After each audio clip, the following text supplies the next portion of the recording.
I'm Russell Raphael, back again for another North London Ulysses video. This is one of those in our extra videos series where we're not directly text-based, we're not reading, we're not analysing specific text, we're looking at things more generally. And this one relates to the Hades episode.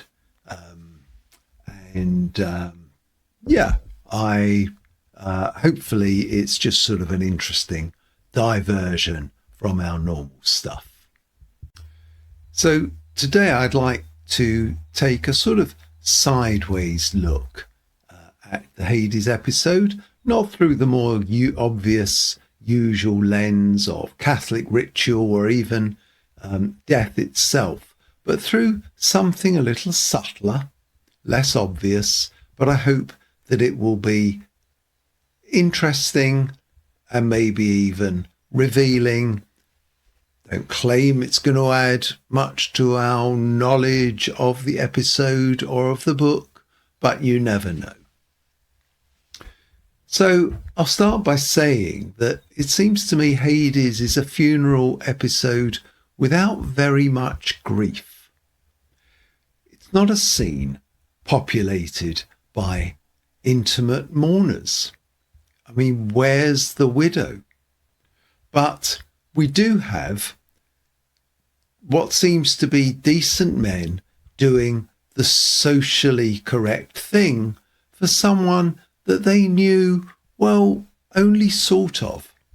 And Joyce, with his usual precision, uses this mismatch between the solemnity of the ritual and the thinness of the emotional bond to expose a particular kind of male behaviour, it seems to me. A silence. Not a traditional silence, because the void is often filled with words, and nor is it a silence of deep sorrow, but rather the silence of sort of polite obligation. And this silence in the conversation is disguising what is really going on. So, wrong of me to describe it as silence, but I sort of want to, that's the sort of feeling that I have. Let's explore this. Paddy Dignam is dead. He died last Monday. It's now Thursday. He needs to be buried. And I'm wondering if Joyce chooses to stage this funeral as a study in male etiquette, class, and emotional inarticulacy. And if so, how does Bloom fit into that? Does he go along with it, or does he quietly subvert the whole performance? And I think performance is right, because Hades is a two-act play. Act 1 is set in the carriage with a cast of 4, and then Act 2 at the cemetery itself, featuring a larger entourage. Right, well, let's begin with the basic social geometry. Who are the men in the carriage in Act 1, in our first half of the episode, where we will join them in journeying to Glasnevin cemetery? So our dramatis personae are Martin Cunningham, Jack Power, Simon Dedalus, and Leopold Bloom. And I think we can safely say that these are not Dignam's closest friends, nor are they family, nor do we think they are men whose lives were closely entwined with the deceased. And whilst Joyce doesn't describe their relationship with Dignam in any great detail, we have the impression that they are simply acquaintances. Men that have seen him in pubs and have had a chat. No doubt from time to time he was part of the round that was being bought. So we have in the carriage reasonably respectable Dubliners who felt they ought to attend the funeral. Two of them. Let's start with two of them. Martin Cunningham and Jack Power. Men who moved in overlapping social and maybe professional circles, certainly with each other, and to an extent with the deceased, who was a solicitor's clerk at the office of another mourner in another carriage, John Henry Menton. Now, Martin Cunningham portrays leadership characteristics within the group. His is the first name mentioned as he orchestrates the entry into the carriage. We will learn that he holds a position of responsibility in Dublin Castle, the centre of British government in Dublin. And although that is no certain indicator of religious or political affiliation, I think he may well be Catholic, and we don't really know where he is on the spectrum of anti-Britishness, but he can't be well down because he works at Dublin Castle. So he is marked as a man of respectability, of intelligence, and I would say that he respects law and order. He's part of the civil structure of Dublin. And he is the one that has either taken it upon himself or has been tasked with arranging a financial collection for the Dignam family, this decapitated Dignam family. They are now deprived of the head of the family. And it is Cunningham whom Bloom thinks can run legal rings around an actual solicitor, John Henry Menton. So that sort of gives us some characterisation of Martin Cunningham. Decent sort. We know less of Jack Power, save that he is the son of a G-man, which I think was an undercover policeman, and so also likely vested in the institutions of government and a man of responsibility. If you recall the story Grace from Dubliners, he was part of the Tom Kernan rescue delegation. But that's, again, we don't know a great deal about him. But we can knit a far better backstory for Simon Dedalus, Stephen's father, because he is based on John Joyce, and we have, of course, the indispensable Elman biography somewhere behind me there. We have that, we have Elman to tell us all about him insofar as he is John Joyce. Now, Simon believes he has earned the respectability bestowed upon those of the well-schooled, property-owning upper middle class. The problem is that whilst he may believe it, others, whilst they recognise that he may be from originally such exalted heights, it is not where he has now descended to. So we know all this, if he is indeed based on John Joyce. So how is that going to frame his relationship with Dignam?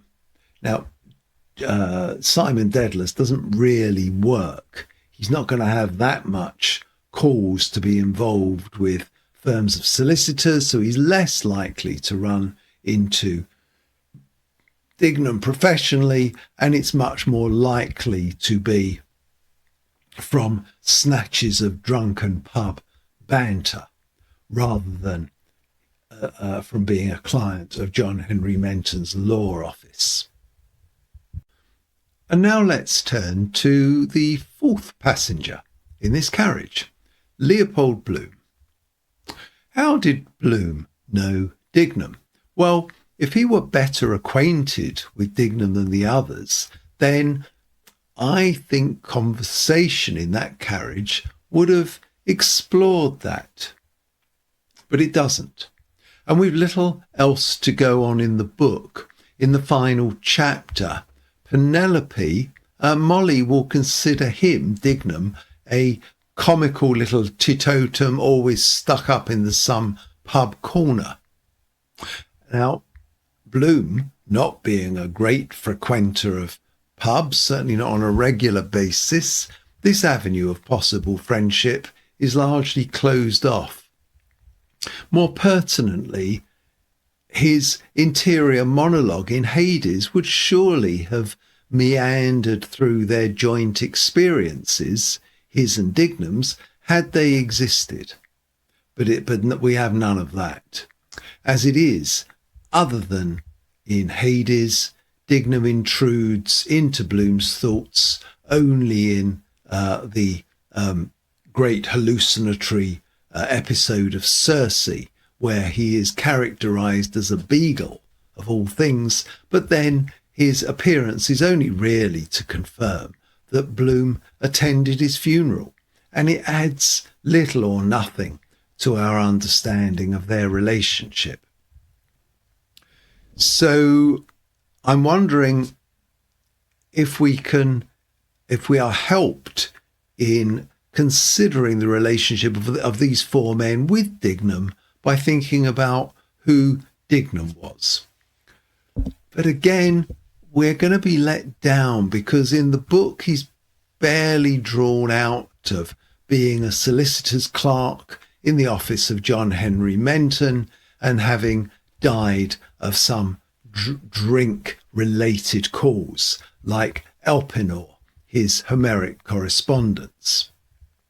Consensus over his real-life basis seems to centre on a real person, Matthew Cain, who was a good friend of John Joyce, and if that holds good, then one might think that our John Joyce in the carriage, Simon Dedalus, should know him very well.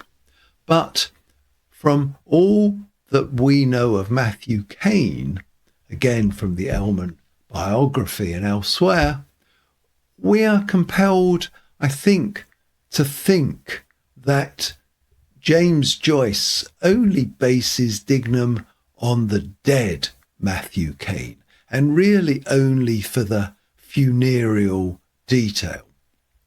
The live Matthew Cain fed much more into the character of Martin Cunningham, whom I've already described. So this Matthew Cain link is a bit of a red herring, I fear, if we are trying to read into that who or what was Paddy Dignam. And therefore I'm sticking to my guns that all four of our Act 1 cast were mere acquaintances of the deceased and nothing more. And on this basis, it's fair to say that each man in the carriage attends the funeral not out of love or grief or some great friendship, but because, one, it's the right thing to do, two, they are pretty decent sort of gents, three, very high on the list of priorities, this one, they want to be seen to be doing the right thing, and four, that they have some sort of class privilege that gives them the time and the mobility to attend a weekday funeral. Let's contrast that, for example, with McCoy, who in Lotus Eaters gave Bloom his excuse for probably not being able to attend, and he embellished that by exaggerating the importance of his position at the coroner's office. You know, this man had drowned, and if he gets washed up today, he'll have to be there because he is so vital in the work, or in the coroner's work. But from what we will learn of McCoy, he's likely to have a pretty lowly status in the coroner's department. And so he probably would need to be there, but more because if the coroner wanted him there, he was in no position to refuse. But these four, in the carriage, for various reasons, have been able to take off or get off the mourning in order to attend. And their presence is morally admirable. But the emotional bond they have with the deceased seems to be modest. And Joyce, I think, is playing with this tension. He seems exquisitely attuned to what happens when a strong ritual meets weak attachment. The funeral is solemn, and its procession, both geographically and ritualistically, is based on solid foundations repeated over the generations. But these mourners' relationship to Dignam is ephemeral by comparison, and the solemnity of their behaviour is as contrived as those hired mutes from Lalouette's, of which Mulligan spoke of in Telemachus chapter 1. And I don't say that this mismatch shapes everything that follows, but I feel that it adds an interesting gloss. So that's our cast in the carriage for Act 1. Inside the carriage, let's think about the atmosphere inside the carriage, how this plays out into what this cast do.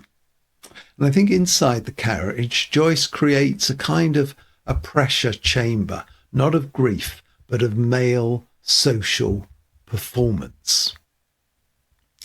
The men are physically close. Their knees and thighs cannot help but to press against the others. It's a small carriage, but one gets the impression that they are emotionally distant from each other, and most of all from Bloom. Jack Power, for example, didn't know that Bloom's father had committed suicide, so that shows they are mere acquaintances themselves. Simon Dedalus also gave the impression of not knowing that by weighing in on what he said about suicides, although I take his knowledge with a far more of a pinch of salt, and I give him far less benefit of the doubt as to whether he knew or didn't know.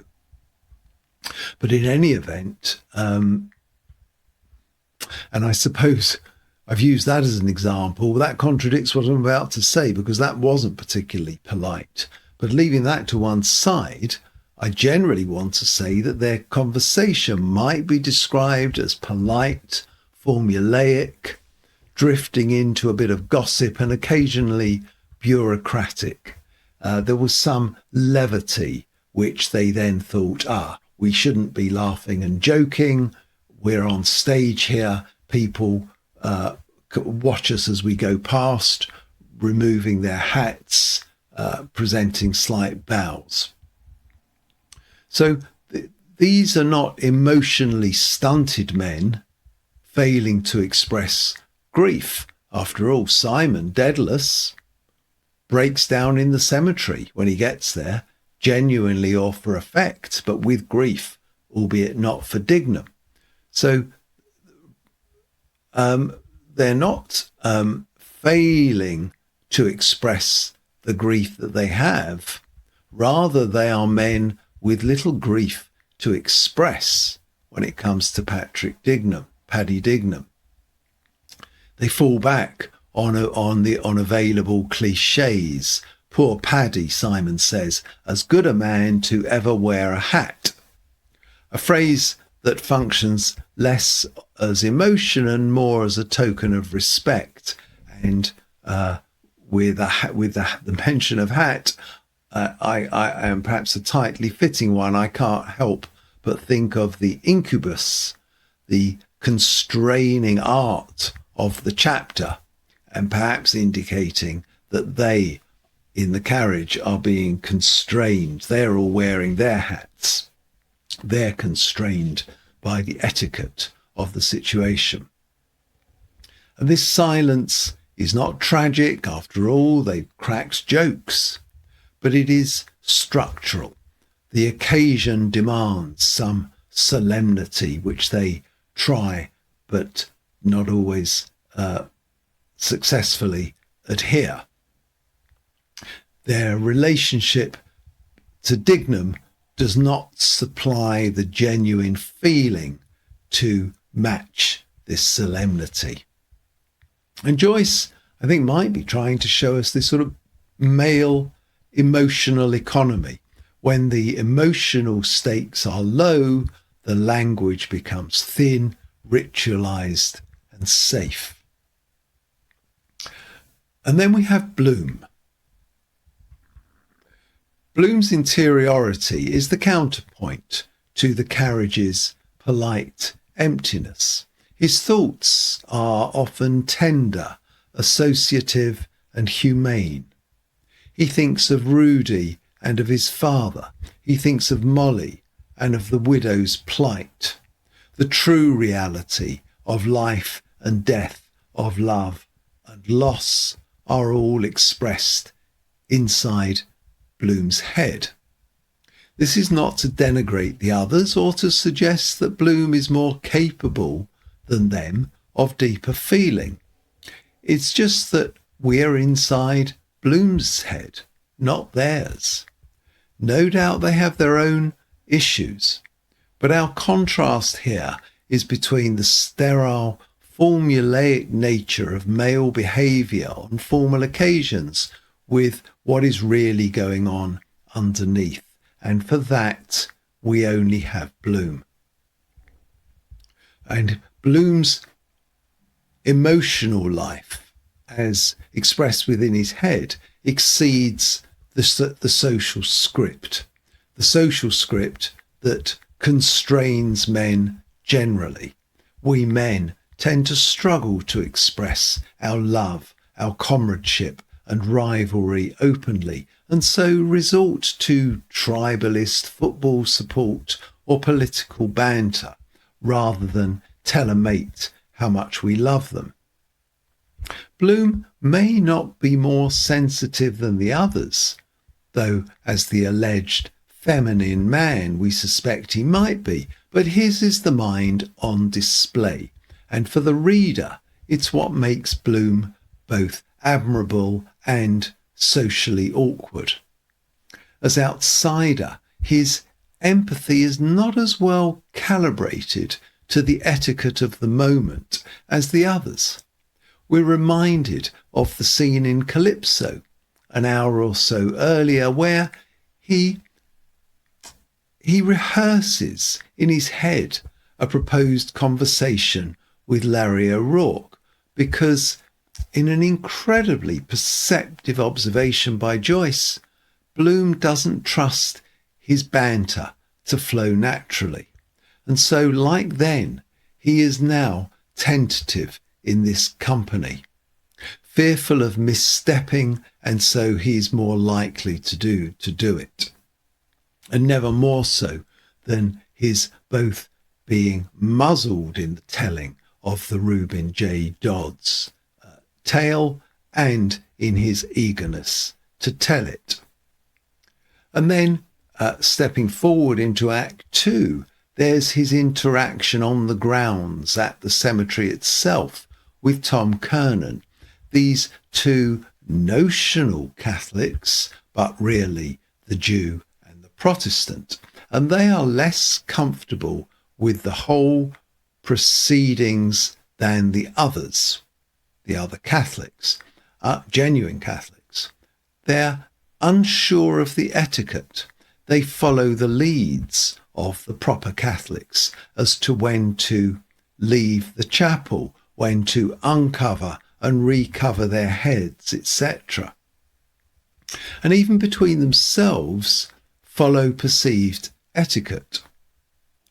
Bloom openly agrees with Kernan's championing of the Protestant emphasis on the resurrection and the life on the day of judgment, because both he thinks it's neither the time nor place to disagree, and also maybe Bloom is too timid to disagree. But while he's openly agreeing it, in his head, He's thinking that it's all a load of rubbish. And when you're dead, you're dead. It's an interesting, nice little cameo that I think displays a hierarchy of exclusion. Catholics at the centre, then Protestant, then Jew.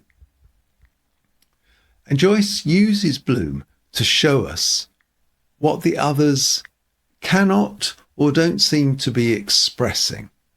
A prime example is where Martin Cunningham, and to a lesser extent the others, gloss over the true cause of Paddy's death, describing it as apoplexy, which could mean anything, or a heart issue, anything to avoid expressing the true cause, which is alcohol abuse.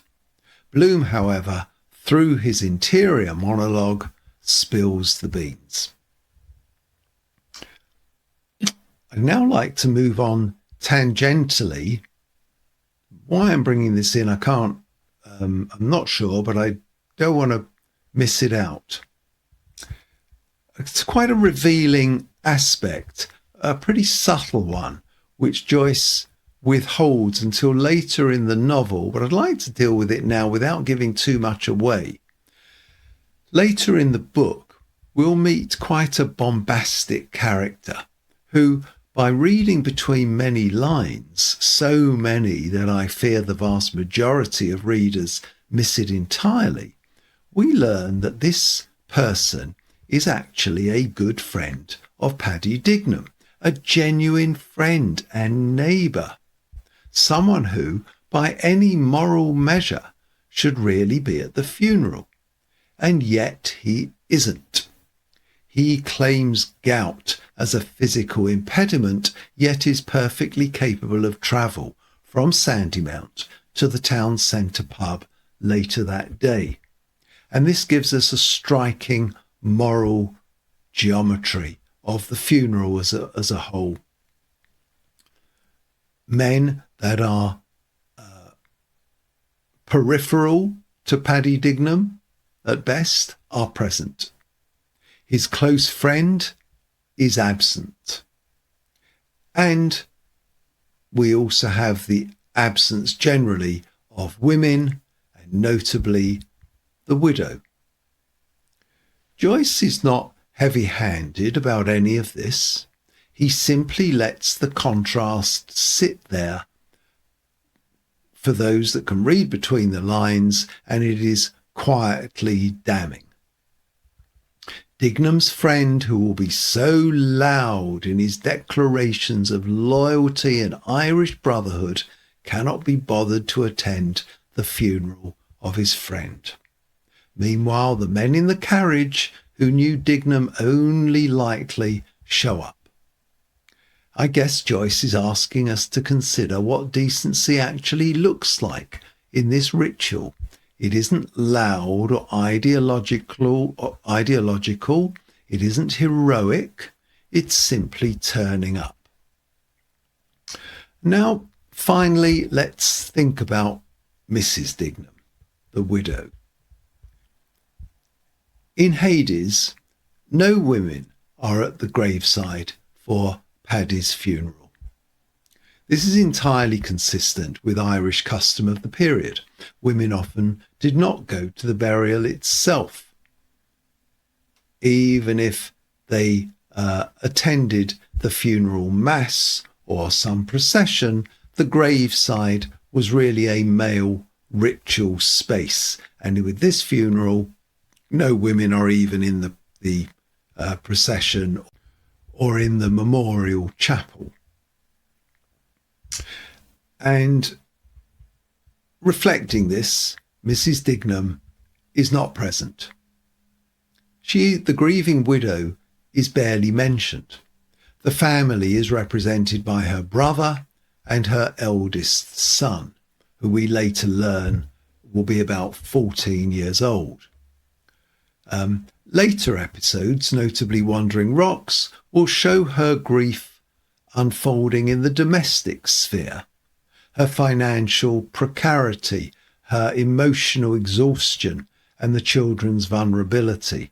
The female role in death is not private, but confined to another performance with an exclusively female audience inside the house, the preparation of the body and the keening.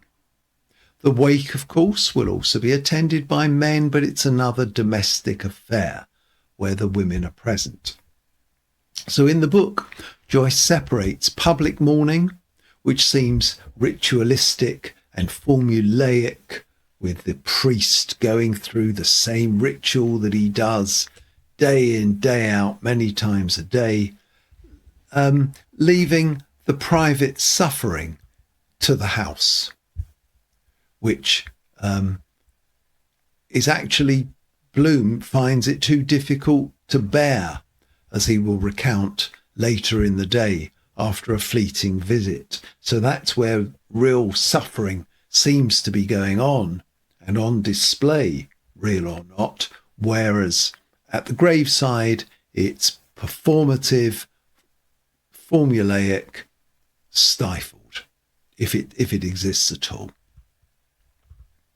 The men perform the ritual, the widow bears the consequences. And her absence is not a narrative oversight, it's a structural choice. Joyce is keeping the real grief off stage, leaving the cemetery populated by men whose emotional investment is limited. And I think this sharpens the episode's critique. The funeral is a performance of respect, not an expression of loss. It explains why our is it the art of the chapter characterized by the incubus, this sort of devil-like creature that sits on one's chest and constrains one's breathing. I think that is the atmosphere that Joyce is intending to convey here. Constrainment. Now, I guess in fairness, and to show that I have actually read the book, we have the following passage as the carriage arrives at Glasnevin. Mourners came out through the gates, woman and a girl, lean-jawed harpy, hard woman at a bargain, her bonnet awry.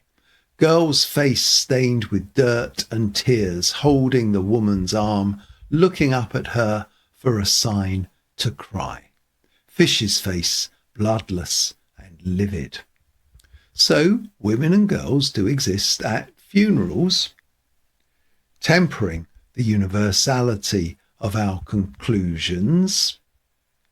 But I think I have said before that they would attend processions and maybe go to the service in the chapel there, but not attend the graveside. But at Dignam's funeral, there were just no women at all. Now, we know that Joyce doesn't intend this funeral to stand for all Dublin funerals at that time. It was not unusual for hundreds of mourners to attend funerals. We know that from the funeral of Matthew Cain, whereas Dignam's can barely muster double figures, most of whom knew him barely or only professionally. And so for this funeral, at least, it seems less about grief and more about the performance of decency. The men in the carriage and the others in Act 2 at the graveside are doing the right thing, but they cannot supply the emotional depth that we'd expect the occasion to warrant. Their silence is not tragic, it is structural. People with little need to be there are there. One friend who should be there didn't bother. The widow who would feel the deepest grief is absent by custom and kept off stage by Joyce.